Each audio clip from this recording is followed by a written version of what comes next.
Did you know that machine language translation was actually made to spy on enemies? And let me take you back to the year 1953. After the World War II had ended, a new kind of war began, and it was called the Cold War. The US and Soviet Union, they're not fighting with guns. They were fighting in secrets, and those secrets were all written in Russia. The US government couldn't understand what the Soviets were saying.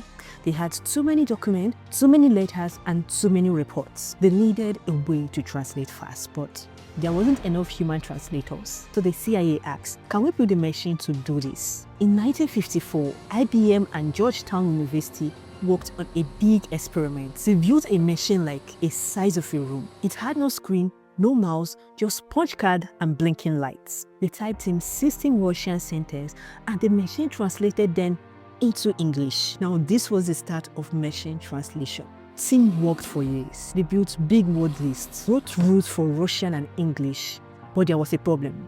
It didn't work out. Machine kept making mistakes. They didn't understand slang, tone, or even context. By 1966, the US gave up. They cut all the funding, and machine translation was a failure.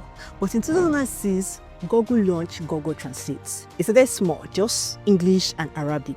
Then came Spanish, French, Chinese, and others. Google didn't use grammar rules. They did something smarter.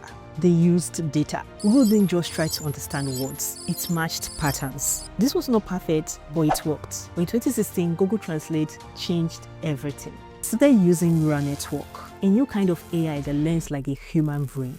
Now it could understand the whole sentence, not just word by word. And the more it was used, the more it got better. Today, AI translation tools can read menus with your camera, speak in real time, help with homework, translate jokes, songs, stories. Over 500 million people use it every day.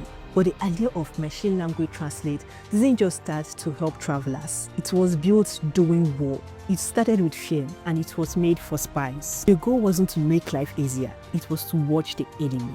But over time, it became one of the most helpful tools on earth.